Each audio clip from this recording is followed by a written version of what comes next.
Good afternoon, this is Kaja Bryx from Racjonalista.tv, and my guest today is Giulio Ercolessi. Hello, Giulio.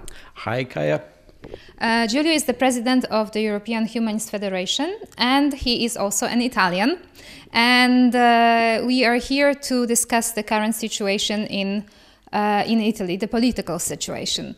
What can you tell us about it in general? Well, as far as the last months are concerned, it is a disaster. But I think it is a disaster that started a lot of years ago when the previous system, the previous political system of what is now called in Italy, has been called in Italy for 20 years, the First Republic, collapsed.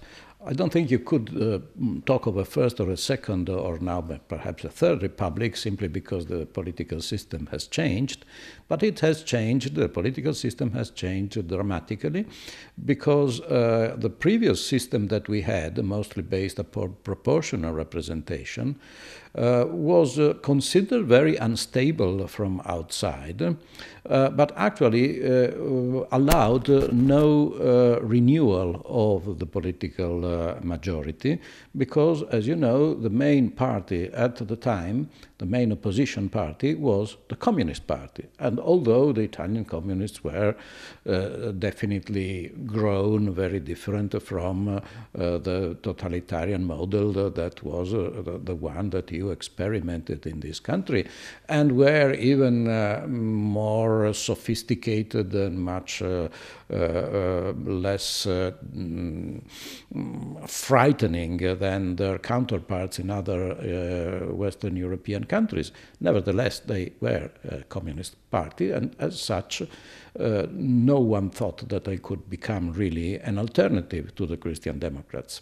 The consequence was that in that previous political system that we had until 1994, there was no change of government. You remember possibly one of the Italian prime ministers, Giulio Andreotti, who was the prime minister of Italy in the late 80s. He had been the sort of deputy prime minister when he was a very young politician in 1947. 47 deputy prime minister, and at the end of the 80s, prime minister. So it was really a stable system, but stability goes hand in hand with corruption. If you don't have a change, a possibility of a real change of government, corruption is growing.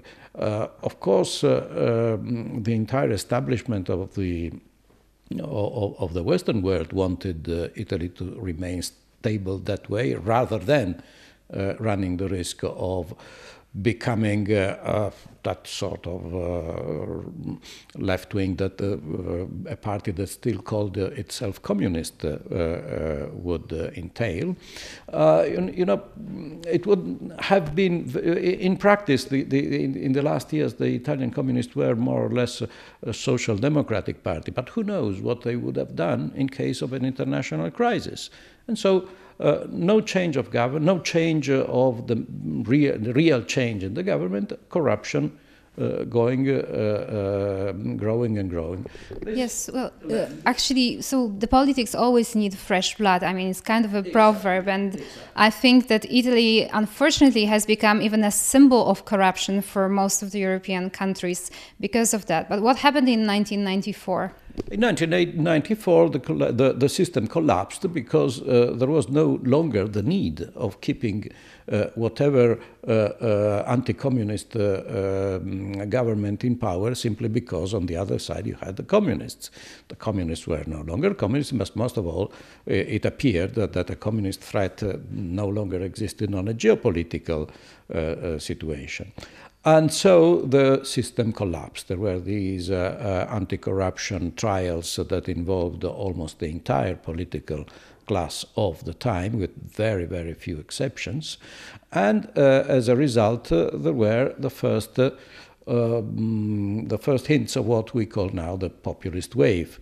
The populist wave first aroused in northern Italy, where a movement called the Northern League wanted the separation of Italy, of northern Italy, from the rest of the country. You know, the differences between the north and the south are historically very huge.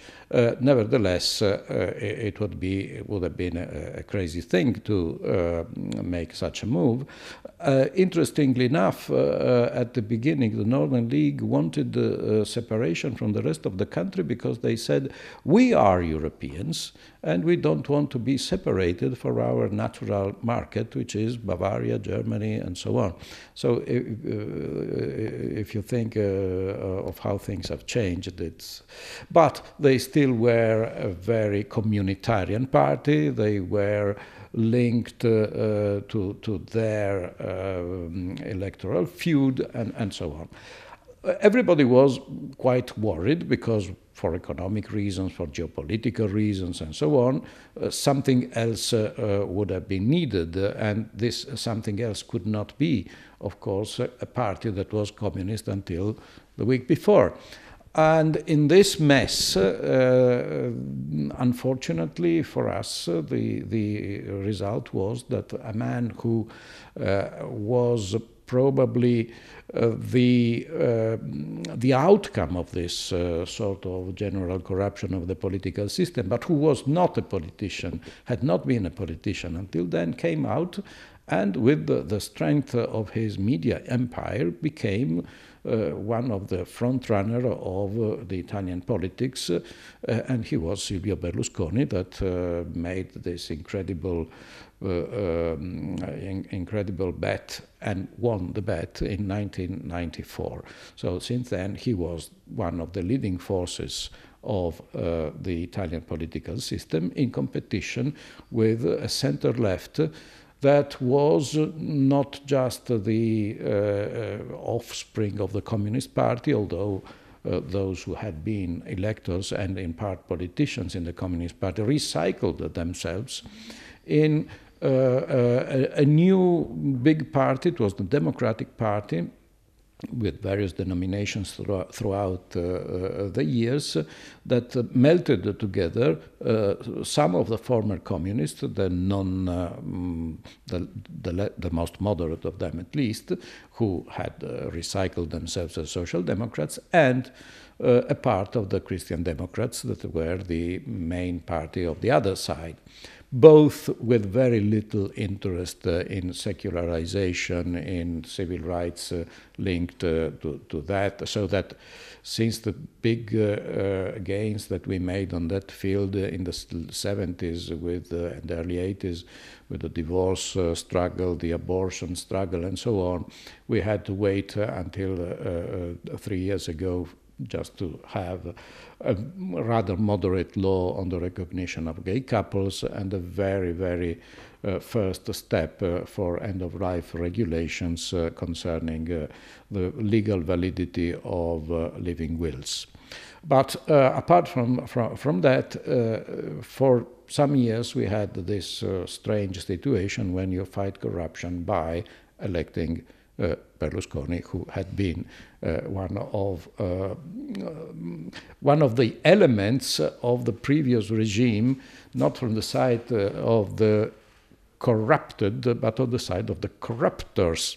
And so he escaped a lot of criminal investigations thanks to the statute of limitation, meaning that the trial was too long, and in the end the time elapsed from the commission of the crime to the end of the procedure was too long to have any sentence for him. He was just sentenced for in one of these investigations and purged his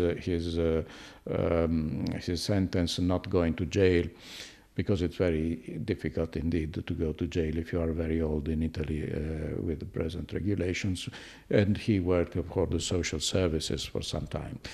That led to a shift inside the so-called center-right coalition that was mainly composed by Berlusconi and his Northern League allies, together with a small post-fascist, as they say, party that is more or less a strongly nationalist one. And the new leader of the Northern League, the former Northern League, now simply the League, is no longer one who wants the separation of the north of Italy from the rest of the country, but is shifted completely from a separatist to an Italian nationalist. That was something that had already started when the center-left government led by Romano Prodi, who was also a former president of the European Commission, managed in something that many thought would not happen, that is, Italy was able to join the Eurozone from the beginning, despite his chronic budget problems. And for that reason, the Northern League shifted completely. At the beginning, it was a party that wanted the separation of Northern Italy from the south of the country. They were a very communitarian party, but at the same time, they played on the stereotypes, and the stereotypes wanted that the North was much more modern-minded than the South, much more secularized than the South, and so they played the European card. Once that Prodi was proved able to bring Italy in the Eurozone from the beginning, they completely shifted the kind of product that they were offering. And so from being the most pro-European and sort of modernist party, they became the herald of a sort of medieval northern Italy that never existed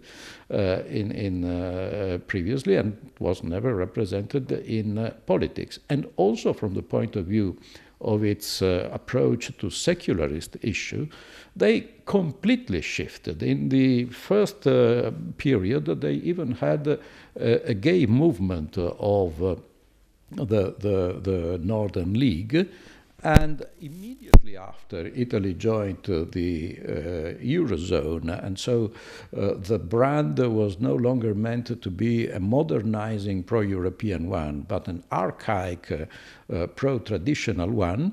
They shifted completely, and they became heralds of clerical Italy. But why do you think they have changed this way? Well, because the market required it. You know, once that you completely suppress any relationship between politics and political cultures, people has just to vote for a face, an individual, usually the one that looks more in tune with the average elector, which rules out any role, not only for political cultures, but for elites in general. I personally don't think that any liberal democracy can work unless there is an important role for political cultures. On which basis would you vote for one party rather than another? Nowadays, it is a matter of single individuality. But think that's just this fact. There are enterprises whose mission is selecting managers for other enterprises. It's a difficult task, and a lot of time the result is poor. Now, how can you imagine that an average elector could be as good in choosing a leader for the country if it is a sort of activity that even professionals are very often so little able to perform? So political cultures in the past were a sort of cognitive shortcut that allowed the average elector to make a sort of reasonable choice. We asked the average elector what more or less your ethical political values are, what are more or less at least your short or medium, perhaps medium-term interests. Nowadays, it's just a matter of advertising. I remember, I think that the entire political system of Italy today is the offspring of Berlusconi. One could say not just the Italian one, because what is Trump if not a Berlusconi to the nth power in everything, from the conflict of interest to his love for Putin, to the way he deals with women. Every characteristical horrible characteristical of Berlusconi is enhanced in Trump. But as far as the Italian political system is concerned, I think that almost everybody, every single party in Italy now owes something to him.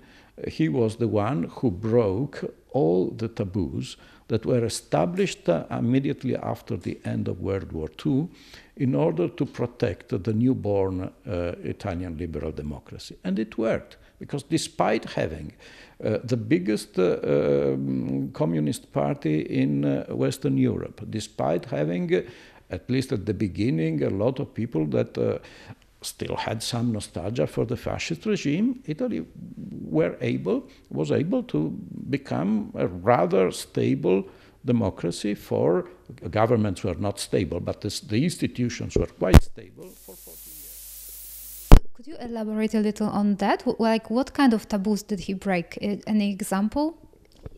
First of all, what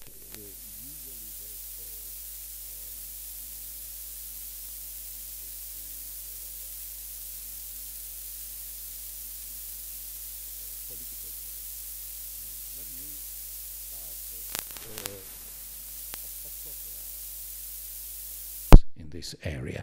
Of course, sometimes you don't use the right words to label something that everybody would, with the words that everybody would use. But when you go so far in criticizing political correctness that being rough, being somehow uncivilized is considered a sign of genuinity, of authenticity, then you open the way for the much worse development that we are witnessing, to which we are that we are seeing now, almost in all the European and also Western countries. Then he rewrote the history of Italy. Anti-fascism was no longer something that you would not discuss. The historical judgment on fascism was absolutely unanimous until Berlusconi, from the right wing of the liberals to the left, and it was no longer so. Racism, Berlusconi was the first who said, I see too many black faces in the streets. And now they are, and each week passing in Italy today, you see a worsening in the civility of the debate. Nowadays, you don't have, and this is, I think, the biggest problem, not just for Italy, but for Western democracy, you have less and less government by rational discussion. Once upon a time, liberal democracy was synonymous for government by rational discussion. He introduced advertising as a substitute for rational public discussion. And nowadays, with the help, of course, of some technologies that allow you more and more only very short sentences. For example, Twitter is not by chance the way of communication that is most loved by Italian politicians and Trump himself.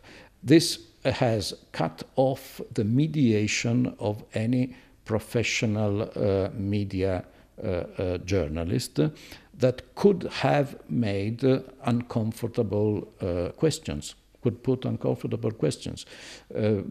Politicians today don't like this, and this applies mostly to the Northern League, 100% to this maverick movement of the 5 stars that has broken out as the young people version of the Northern League, and they are totally irresponsible from the point of view of budgetary responsibility, and also the relationship between Italy and the European Union.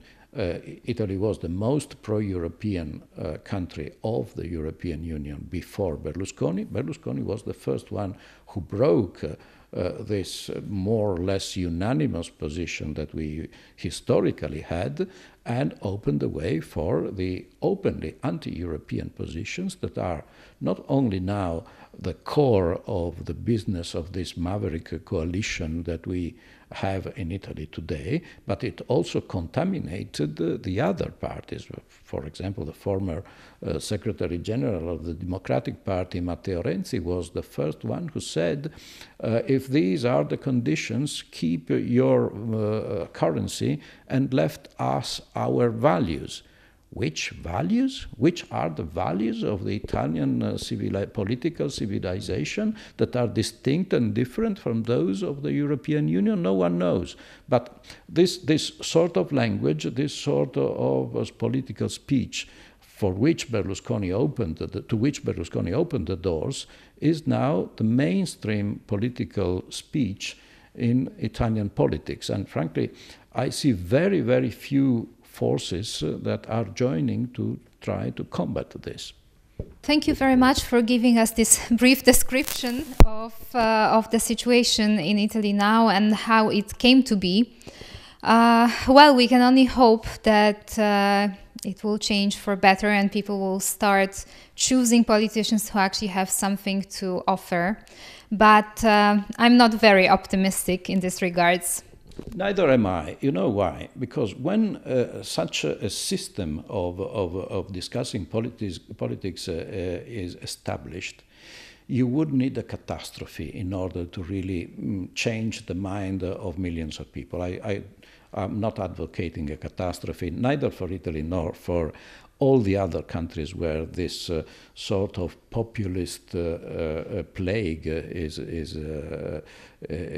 gaining momentum. But unfortunately, I think that for the moment, those who promise prosperity without freedom are gaining momentum in comparison with more serious people.